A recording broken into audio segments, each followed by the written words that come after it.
Welcome back.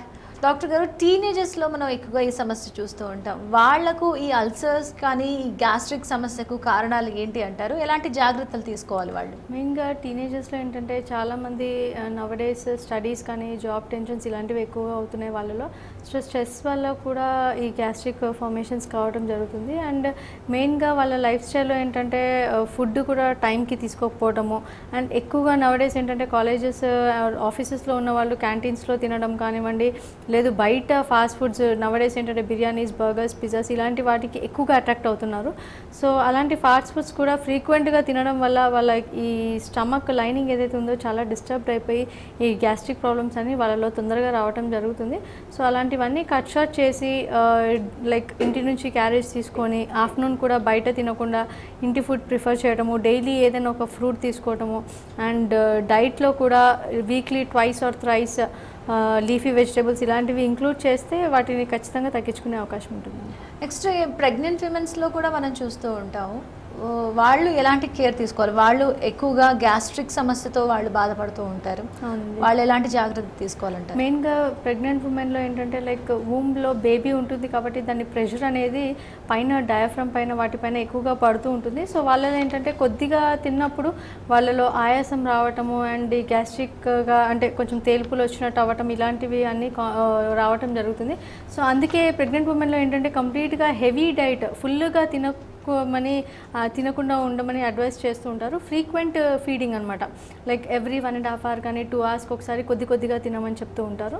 And వాళ్ళలో కూడా ఈ ఐరన్ ట్యాబ్లెట్స్ వల్ల జనరల్గా ప్రెగ్నెన్సీలో వేసుకునే ఐరన్ ట్యాబ్లెట్స్ వల్ల కాన్స్టిపేషన్ ప్రాబ్లం కూడా కొందరిలో ఉంటుంది. సో దానికి వాళ్ళలో ఏంటంటే లీఫీ వెజిటబుల్స్ ఎక్కువగా ఈ మోసంబి లాంటి ఫ్రూట్స్ ఎక్కువగా ఫైబర్ రిచ్ కంటెంట్ డైట్ తీసుకోమంటారు. ఎందుకంటే ఆ కాన్స్టిపేషన్ అనేది రిలీవ్ అయిపోయి వాళ్ళలో ఈ గ్యాస్ట్రిక్ సమస్యలు రాకుండా ఉంటాయండి. నెక్స్ట్ కాలర్ నంద్యాల నుంచి ఉన్నారండి, తులసిరెడ్డి గారు. నమస్తే మేడం. నమస్తే అండి, చెప్పండి. నా గ్యాస్ సమస్య 4 సంవత్సరాల నుంచి మేడం. ఓకే. నాకు ఎక్కువ అంటే మీరు ఏం పని చేస్తారండి? చదువుకుంటున్నారా, జాబ్ చేస్తున్నారా? జాబ్ చేస్తున్నాను మేడం. ఓకే. అంటే ఎక్కువగా బయట ఫుడ్ ఏమైనా తింటుంటారండి? ఎప్పుడన్నా బయట తింటాను కానీ నార్మల్గా ఎప్పుడు ఇంట్లోనే తింటుంటాను మేడం. ఓకే. అంటే టైం ప్రకారం భోజనం చేస్తారా? టైం ప్రకారం భోజనం చేస్తాను మేడం. ఎక్కువ గ్యాస్ టేంపుల్ రావడము, పిస్తులు రావడము అలాగా వస్తుంటుంది. ఓకే. అంటే ఈ మసాలా స్పైసీ ఫుడ్ కానీ నాన్ వెజ్ కానీ ఎక్కువగా తింటారా? నాన్ వెజ్ పెద్దగా తినను మేడం. ఎప్పుడన్నా బయట బజ్జీలు లాంటివి తింటాను. ఓకే ఓకే అండి. ఓకే. 4 years నుంచి అండి ఇప్పుడు ఆయుర్వేదంలో త్రిఫలా చూర్ణం అవి ఏదైనా గ్యాస్ ప్రాబ్లమ్స్ ఉపయోగపడతాయంటారు కదా, అది వాడుతున్నారండి ఇప్పుడు? ఇంతకుముందు చాలా రోజుల క్రితం కొన్నాళ్ళు వాడినాను మేడం, రోజు రాత్రికి పడుకున్నాను. ఓకే అండి. ఏం పెద్ద మాకేం ప్రాబ్లం లేదండి. ఓకే అండి. ఓకే. సో 4 years నుంచి గ్యాస్ట్రిక్ ప్రాబ్లం ఉంది అని చెప్పారండి. సో ఏంటంటే ఒకసారి మీ క్లినిక్ వస్తే కంప్లీట్గా కేస్ హిస్టరీ తీసుకుని దానికి కారణం ఏంటనేది డయాగ్నోస్ చేయాల్సి ఉంటుంది. అంటే ఇప్పుడు డైట్ అయితే పర్వాలేదు, ఎప్పుడైనా ఒకసారి బజ్జీలు అలాంటివి తింటామన్నారు. సో ఏంటంటే ఎప్పుడైనా ఫుడ్ పాయిజన్ అలాంటిది అయి ఉండినా గ్యాస్ట్రిక్ ప్రాబ్లం వస్తుంది, లేదు ఇంకేదన్నా ఇతర కారణాలు కూడా ఉంటూ ఉంటాయి. మెడిసిన్స్ ఏమైనా ఎక్కువగా వాడారా చిన్నప్పుడు, అలాంటివి కూడా కారణాలుగా మనం చెప్పుకోవచ్చు. సో మెయిన్గా ఏంటి ప్రాబ్లం అనేది డయాగ్నోస్ చేయాల్సి ఉంటుంది. త్రిఫలా చూర్ణం అన్నారు. త్రిఫలా చూర్ణం ఏంటంటే కొద్ది వరకు ఈ గ్యాస్ట్రిక్ ప్రాబ్లమ్ని తగ్గిస్తుంది తప్ప ఎగ్జాక్ట్గా ఆ త్రిఫలా చూర్ణము అన్ని గ్యాస్ట్రిక్ ప్రాబ్లమ్స్కి కరెక్ట్గా వాడలేమండి. మెయిన్గా శరీర ప్రకృతిని బట్టి అసలు మెయిన్ ప్రాబ్లం ఏంటి అనేది దాన్ని బట్టి డయాగ్నోస్ చేసి వాటికి సంబంధించిన మెడిసిన్ ఇవ్వాల్సి ఉంటుంది. త్రిఫలా చూర్ణం ఏంటంటే కొద్దిమందికి మోషన్స్ ఫ్రీగా చేస్తుంది, కానీ ఇంకొద్ది మందికి అంటే క్రూరకోష్టము అని అంటాము. సో వాళ్ళ ప్రకృతిని బట్టి కొంతమందికి అసలు త్రిఫలా చూర్ణం తీసుకున్నా కూడా ఫ్రీ మోషన్ కాకుండా ఉన్న వాళ్ళు కూడా ఉన్నారు. సో అదొకటే కాకుండా ఇతర మెడిసిన్స్ మీరు కొద్దిగా వాడాల్సి ఉంటుంది. ఆయుర్వేదిక్లో ఖచ్చితంగా పాజిటివ్ రిజల్ట్స్ ఉంటాయండి. అంటే మెడిసిన్స్ ఎక్కువగా వాడటం వల్ల కూడా ఈ అల్సర్స్ కానీ ఈ గ్యాస్ట్రిక్ ట్రబుల్ వచ్చే ఛాన్సెస్ ఎంతవరకు అంటారు? ఖచ్చితంగా ఉంటాయండి. ఎందుకంటే కొన్ని మెడిసిన్స్ లైక్ పెయిన్ కిల్లర్స్ కానివ్వండి, స్టెరాయిడ్స్ కానివ్వండి, ఇలాంటివి తీసుకున్నప్పుడు వాటి వల్ల ఖచ్చితంగా ఈ గ్యాస్ట్రిక్ ప్రాబ్లమ్స్ అంటే లాంగ్ స్టాండింగ్గా యూజ్ చేస్తే గ్యాస్ట్రిక్ ప్రాబ్లమ్స్ వచ్చే అవకాశం ఉంది. అండ్ ఫీమేల్స్లో కూడా కొద్ది హార్మోనల్ ట్యాబ్లెట్స్ అలాంటివి కూడా కొన్ని ప్రాబ్లమ్స్కి వాడుతూ ఉంటారు. సో దానివల్ల కూడా ఈ గ్యాస్ట్రిక్ ప్రాబ్లమ్స్ అనేటివి ఫ్యూచర్లో రావడానికి చాలా అవకాశాలు ఉన్నాయండి. అయితే కాలర్ ఉన్నారు హైదరాబాద్ నుంచి, రవి గారు. హలో, చెప్పండి. చెప్పండి మేడం, ఇది టీవీలో మాట్లాడుతుందా?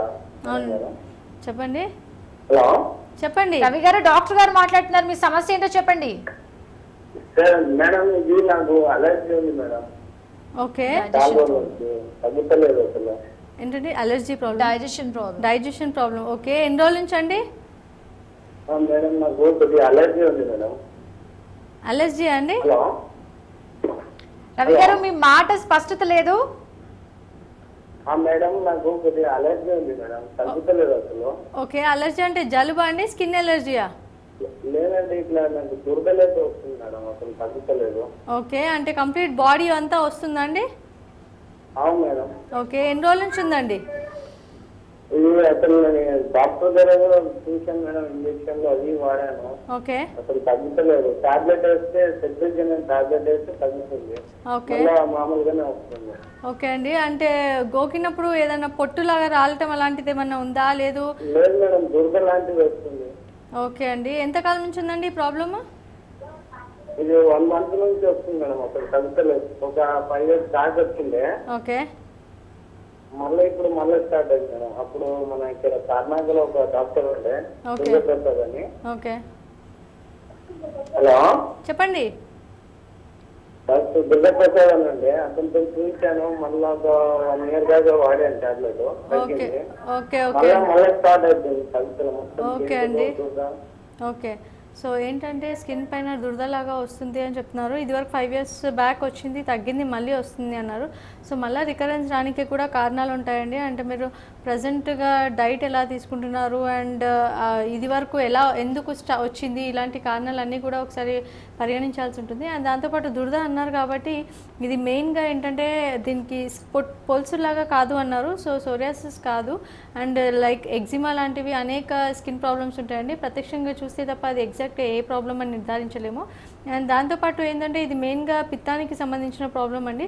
పిత్తదోషం ఎప్పుడైతే ఇది విషియేట్ అవుతుందో దాని ప్రభావం రక్తం పైన చూపిస్తూ ఉంటుంది, బ్లడ్ పైన. ఆ బ్లడ్ అనేది స్కిన్ పైన దాని ఎఫెక్ట్ అనేది చూపిస్తుందండి. సో ఏంటంటే దీనికి సంబంధించి బ్లడ్ ప్యూరిఫైయర్స్ అండ్ ఆ పిత్తదోషంని సెటరైట్ చేసే మెడిసిన్స్ మీకు ఇవ్వాల్సి ఉంటుంది. డెఫినెట్గా అది పర్మనెంట్ క్యూర్ అయ్యే అవకాశం ఉందండి. డాక్టర్ గారు, నిద్రలేమి కరెక్ట్ టైంకి స్లీప్ లేకపోవడం, 8 hours కానీ 6 hours, అట్లీస్ట్ 6 hours కూడా పడుకుని వాళ్ళు ఉంటారు. వాళ్ళకి ఈ గ్యాస్ట్రిక్స్ ట్రబుల్ అనేది ఎంతవరకు ఉండే ఛాన్సెస్ ఉంది? స్లీప్ లేకపోవడం వల్ల కూడా ఇది వచ్చే ఛాన్స్ ఉందా? ఖచ్చితంగా ఉంటుందండి. ఈ స్లీప్లెస్నెస్ ప్రాబ్లం వల్ల ఏంటంటే ఆయుర్వేదం ప్రకారం ఒక రకంగా చెప్పాలంటే వాతం అనేది కూడా ఎక్కువగా అవుతుంది. అండ్ స్లీప్ కరెక్ట్గా లేకుండా, లేదు ఈ నైట్ షిఫ్ట్స్ చేసే వాళ్ళు నైట్ మేల్కొని డే టైంలో పడుకునే వాళ్ళు కూడా ఉంటారు. సో అలాంటి వాళ్ళలో ఏంటంటే ఈ కంప్లీట్గా ఈ త్రిదోషాస్ వాతపిత్త కఫం ఏవైతే ఉన్నాయో కంప్లీట్గా డీరేంజ్మెంట్ అయిపోయి వాళ్ళలో ఈ గ్యాస్ట్రిక్ ప్రాబ్లమ్స్, ఇనీషియల్గా అసిడిటీ ప్రాబ్లం రావటము అండ్ అది మళ్ళీ గ్యాస్ట్రిక్ అల్సర్ ఫార్మేషన్కి దారితీయడం చాలా జరుగుతుంటాయండి. ఫుడ్ ఎలా తీసుకోవాలంటారు? ఎలాంటి ఫుడ్ తీసుకుంటే మనం గ్యాస్ట్రిక్ బారిన పడకుండా ఉండొచ్చు అంటారు? గ్యాస్ట్రిక్ బారిన పడ్డావు, దాన్ని నెగ్లెక్ట్ చేసామంటే ఆబ్వియస్లీ మనం కాంప్లికేషన్స్ వస్తూ ఉంటాయి. సో ఏంటంటే మెయిన్గా ఈ గ్యాస్ట్రిక్ ప్రాబ్లమ్స్ ఉన్నవాళ్ళు కానివ్వండి, రాకుండా ఉండాలంటే ఎప్పుడు నార్మల్గా డైట్ అనేది రెగ్యులరైజ్ చేసుకోవాల్సిన అవసరం ఉంటుందండి. అంటే మార్నింగ్ టైంకి బ్రేక్ఫాస్ట్ చేయటం, లంచ్ అండ్ ఈవినింగ్ వీలైతే snacks and night dinner. So and dinner కూడా ఎలా అంటే తిన్న వెంటనే పడుకోకుండా అరౌండ్ 8-8:30 లోపలే తినేసి అరౌండ్ 10 or 10:30కి పడుకోవడం. అంటే పడుకోవడానికి మినిమం ఒక 1.5 hour గ్యాప్ ఉంచుకోవటము. అండ్ దాంట్లో కూడా ఏంటంటే ఆఫ్టర్నూన్ కొద్దిగా హెవీగా తిన్న, నైట్ కొద్దిగా లైట్ ఫుడ్ తీసుకోవటము. వాటితో పాటు ఎక్సెస్ ఆయిల్ కాకుండా excess spicy or oily content లేకుండా చూసుకోవటము. అండ్ దాంతోపాటు డైట్లో leafy vegetables and fruits include చేయడం. డైలీ ఏదైనా ఒక సీజనల్ ఫ్రూట్ అనేది అలవాటు ప్రకారం తీసుకోవటము. అండ్ దాంతోపాటు morning exercise, early morning yoga కానివ్వండి, వాకింగ్ కానివ్వండి, లైక్ బాడీలీ ఎక్సర్సైజ్ కానివ్వండి, అబ్డామినల్ ఎక్సర్సైజ్, ఇలాంటివన్నీ చేస్తే ఈ గ్యాస్ట్రిక్ ప్రాబ్లమ్స్ ఉన్నవాళ్ళు తగ్గించుకోవడమే కాకుండా మళ్ళీ లేని వాళ్ళు కూడా రాకుండా చేసుకోవచ్చు. అసలు ఈ గ్యాస్ట్రిక్ ట్రబుల్ని నెగ్లెక్ట్ చేస్తే బాడీలో ఇంకా ఏమైనా కాంప్లికేషన్స్ వచ్చే ఛాన్సెస్ ఉన్నాయా? ఖచ్చితంగా ఉంటుందండి. ఇదివరకు చెప్పినట్టు ఏంటంటే ఈ గ్యాస్ట్రిక్ ప్రాబ్లమ్స్ని నెగ్లెక్ట్ చేస్తే గ్యాస్ట్రిక్ అల్సర్స్ ఫార్మేషన్ రావడం జరుగుతుంది. అండ్ వీటిని నెగ్లెక్ట్ చేయడం వల్ల ఏంటంటే పర్ఫరేషన్ కానివ్వండి, ఇంటర్నల్ బ్లీడింగ్, సెప్టిసిమియా ఇలాంటివి రావటము, అండ్ దాంతోపాటు ఇతర లైక్ యాసిడిటీ ఇలాంటివి గ్యాస్ట్రిక్ ప్రాబ్లమ్సే కాకుండా ఈ కాన్స్టిపేషన్ కానివ్వండి, ఇతర గ్రహణి అంటామండి అలాంటి ప్రాబ్లమ్స్ కానివ్వండి, ఇరిటబుల్ బౌల్ సిండ్రోమ్ ఇలాంటి ప్రాబ్లమ్స్ అన్ని నెగ్లెక్ట్ చేస్తే ఏంటంటే ఫ్యూచర్లో పైల్స్, ఫిషర్, ఫిస్టులా ఇలాంటి ప్రాబ్లమ్స్ వచ్చే అవకాశం కూడా ఉంటుందండి.